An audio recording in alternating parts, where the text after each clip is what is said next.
বন্ধুরা, পোস্ট অফিসের আজকে যে স্কিম নিয়ে কথা বলবো সেটি হচ্ছে national savings recurring deposit scheme.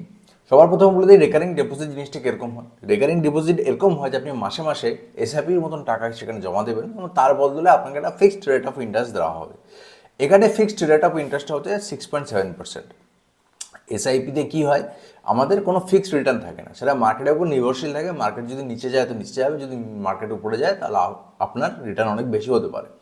কিন্তু সেম প্রসেস এখানে রেট অফ ইন্টারেস্টটা সেম 6.7%। যদি মিনিমাম অ্যামাউন্ট কত টাকার করতে পারি, আমরা মিনিমাম অ্যামাউন্ট আমরা করতে পারি 100 টাকাতে, ঠিক আছে, 100 রুপিস মিনিমাম। এবং তার উপরে আপনি নো লিমিট, কোনো লিমিট নেই, কিন্তু যত টাকাই হবে 10 টাকা মাল্টিপল হবে। অবশ্যই সব 10 টাকারই মাল্টিপলই হয়, মানে 5 টাকা 4 টাকা এরকম করে দেওয়া যাবে না। যখন আপনার মনে হবে যে আমি প্রতি মাসে 1 লাখ টাকা করে করতে চাই, তো সেক্ষেত্রে আপনি করতে পারবেন, কোনো প্রকার কোনো ধরনের লিমিট নেই। এবার কথা হচ্ছে কারা করতে পারে। সর্বপ্রথমে দেখে নিই, যারা ভারতের সিটিজেন তারা করতে পারে। যে কোনো প্রকার অ্যাডাল্ট মানুষ সিঙ্গেল অ্যাকাউন্ট খুলতে পারেন, জয়েন্ট অ্যাকাউন্টও খুলতে পারেন। দু ধরনের জয়েন্ট অ্যাকাউন্ট হতে পারে। এক, যারা জয়েন্ট অ্যাকাউন্টে থাকবে তারা সবাই ডিপোজিট করবে এবং সবাই সেখানে পার্টিসিপেট করতে পারবে। আরেক ধরনের হয় জয়েন্ট অ্যাকাউন্ট, যেখানে একজন ডিপোজিট করতে থাকবে এবং বাকিরা তার সাথে একই জয়েন্ট অ্যাকাউন্টে থাকবে। এছাড়া কোনো মাইনর, যার এখন 18 বছর হয়নি, সে মাইনর রয়েছে, সেই অবস্থায় তার গার্জিয়ান অ্যাকাউন্ট খুলতে পারবে। যদি কোনো স্পেশাল চাইল্ড থাকে, যার কোনো ডিসেবিলিটি রয়েছে, আনসাউন্ড যদি কোনো স্পেশাল ধরনের চাইল্ড থাকে, যার কোনো ডিসেবিলিটি রয়েছে, আনসাউন্ড মাইন্ড থাকে, সেক্ষেত্রেও তার গার্জিয়ান এখানে খুলতে পারবে। কোনো মাইনারও এখানে খুলতে পারবে, যার 10 বছর বয়স হয়ে গেছে, তবে সেটাকে মাইনার অ্যাকাউন্ট হিসেবে দেখা হবে। এছাড়া আগেরবার আমরা দেখেছিলাম যে এমআই স্কিম একটা লিমিট ছিল যে এতগুলোর বেশি আপনি অ্যাকাউন্ট করতে পারবেন না। এখানে কিন্তু কোনো প্রকার লিমিট নেই। এখানে যত খুশি আপনি জয়েন্টেও লিমিট করতে পারেন, আপনি সিঙ্গেল অ্যাকাউন্টেও টাকা রাখতে পারেন, সেখানে কোনো প্রকার লিমিটেশনস দেয়নি। এবার বুঝে নেব ডিপোজিটটা কীভাবে হবে। আপনি মিনিমাম 100 টাকা জমা করবেন এবং যা দেবেন সেটা 10-এ মাল্টিপল হতে হবে, ঠিক আছে, কোনো ম্যাক্সিমাম লিমিট নেই। এবার প্রথম কথা হচ্ছে যে যদি আপনি 1 থেকে 15 তারিখের ভিতরে জমা করেন, তো প্রতি মাসে 1 থেকে 15 তারিখের ভেতরে গিয়ে টাকাটা জমা করে দিতে হবে। আর যদি আপনি 16 থেকে 30 তারিখের ভিতরে অ্যাকাউন্টটি খোলেন, তাহলে আপনাকে প্রতি মাসে 16 থেকে 30 তারিখের ভেতরেই অ্যাকাউন্টটিতে গিয়ে টাকা দিতে হবে। আপনি যত টাকা দেবেন পরের পেমেন্টটাও ইকুয়াল হতে হবে। তবে একটা কথা মাথায় রাখবেন, আপনি যখন টাকা দিতে যাচ্ছেন সেই দিনটা যাতে ওয়ার্কিং ডে হয়, ঠিক আছে, তার মানে ব্যাঙ্কিং ক্যালেন্ডার ওয়াইজ সেটা যাতে ওয়ার্কিং ডে হয়। সেক্ষেত্রে যদি আপনি ওয়ার্কিং ডে না পান, মানে আপনি ভেবেছেন হয়তো 30 তারিখে দেবেন এবং 30 তারিখ যদি ওয়ার্কিং ডে না হয়, তাহলে কিন্তু ওটা আপনার জমা সেই হিসাবে হবেন, তার মানে আপনার একটা ডিফল্ট হয়ে গেল। সেই জন্য ওয়ার্কিং ডেটা দেখেই তবে আপনি টাকা জমা দিতে যাবেন। ডিফল্টারিং ডিপোজিট মানে কি, মানে আপনি সঠিক সময় টাকা জমা করতে পারেন, এটাকে বলে ডিফল্ট। তার মানে কোনো অ্যাকাউন্টে কেউ যদি সঠিক সময় মতো জমা দিতে না পারে, তাহলে তাকে ডিফল্ট হিসেবে ধরা হবে। এবার কটা ডিফল্ট অ্যালাউড রয়েছে দেখুন, এখানে বলা রয়েছে যে আপনি যখন মিস করবেন, এরকম মিস আপনার ম্যাক্সিমাম 4 নম্বর হতে পারে, 4টি ডিফল্ট এরা অ্যালাউ করবে এবং তার ভেতরেও আপনাকে 2 মাস এক্সটেন্ডেড পিরিয়ড দেবে, যেখানে গিয়ে আপনাকে সেই ডিফল্টের টাকা জমা দিতে হবে। মানে 2 মাসের ভেতরে গিয়ে সেই ডিফল্টের টাকা আপনি জমা দেবেন। এবার এখানে ফিস কত, ধরুন আপনার 100 টাকার রেকারিং ডিপোজিট রয়েছে, এবার আপনি সেটা মিস করেছেন, তো পেনাল্টি হচ্ছে 1 টাকা প্রতি 100 টাকা। এবার যদি আপনার 500 টাকার হয়, তাহলে আপনি 5 টাকা দেবেন 500 টাকার জন্য, মানে 1% হিসাবে দিতে হবে। প্লাস আপনি যে টাকাটা মিস করেছেন সেই টাকাটাও দিতে হবে। রিভাইভাল ফি হচ্ছে rate of 1 rupee for the every 100 rupees.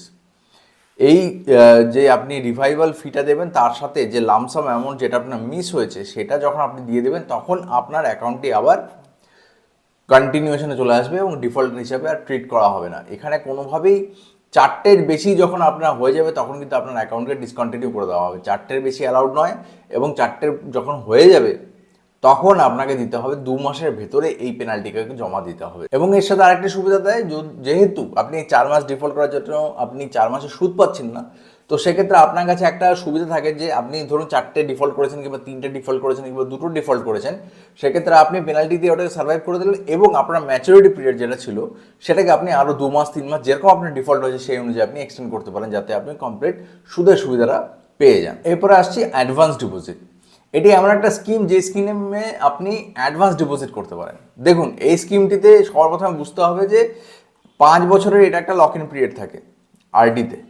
তো আপনি 5 বছরের টাকা একসাথে দিয়ে দিতে পারেন, তাহলে আপনি কত পাবেন? 6.7% ইন্টারেস্ট পাবেন। কিন্তু যদি আপনাকে 5 বছর টাকা অ্যাডভান্স দিতে হয়, তাহলে আপনি ফিক্সড ডিপোজিট করবেন, সেখানে 7.4% কাছাকাছি মোটামুটি আপনি পেয়ে যাবেন। তো এখানে 5 বছর একসাথে দেওয়ার কোনো মানে হয় না, মানে 5 বছর একসাথে টাকা জমা দিলে আপনি লস করবেন। এবার বলছে 6 or more deposit but not exceeding 11 deposit, মানে 6টা থেকে 11টা ডিপোজিট আপনি একত্রিতভাবে যদি দেন তাহলে আপনি 10% অফ পাবেন।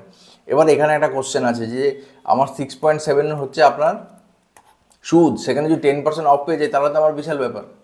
কিন্তু এটা কিন্তু খালি কথাটা ওইভাবে বলা রয়েছে, অ্যাকচুয়ালি যেটা হবে সেটা হচ্ছে যে আপনার ধরুন আপনি 6 মাসের দিলেন, তো আপনার 100 টাকা করে আপনার ইনস্টলমেন্টগুলো হচ্ছে, তাহলে আপনি 6 মাসের দিলেন, তাহলে আপনার 600 টাকা হবে। সেখানে রিবেট কত পাবেন? এই 100 টাকার উপরে 10%, মানে একটি ইএমআই যতটা হয় তার উপর 10%, তার মানে আপনি 10 টাকা এখানে রিবেট পাবেন, আপনাকে দিতে হবে 590 টাকা।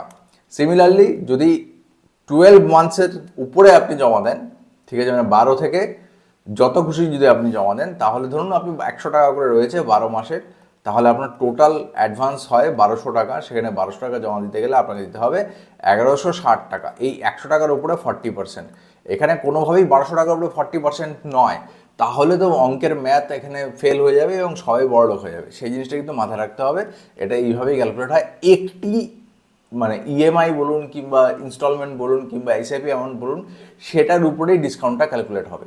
দেখুন এটিতে একটি লক ইন পিরিয়ড রয়েছে 5 ইয়ার্সের। এবার 5 ইয়ার্সের ভেতরেই আপনার টাকার প্রয়োজন হলো, সেক্ষেত্রে আপনি কী করতে পারবেন? দেখুন আপনি এখান থেকে লোন নিতে পারেন। লোনের সুবিধা এখানে অ্যাভেলেবেল রয়েছে। কতটা? 50% অবধি যত টাকা আপনি জমিয়েছেন তার 50% অবধি লোন নিতে পারবেন। তবে হ্যাঁ, একটা কথা মাথায় রাখতে হবে যে এখানে অ্যাটলিস্ট 1 বছর কিংবা 12 মাসের মানে আপনার এই অ্যাকাউন্টটি চালাতে হবে, তারপরে আপনি কিন্তু লোনটা ওঠাতে পারবেন। এবং লোনে আপনি মানে যে টাকাটা ওঠাবেন সেখানে আপনি প্রতি মাসে মাসে ইকুয়াল পেমেন্ট করে টাকাটাকে শোধ করতে পারেন ইনস্টলমেন্ট দিয়ে, নইলে আপনি একবারে লামসামে টাকাটাই শোধ করতে পারেন।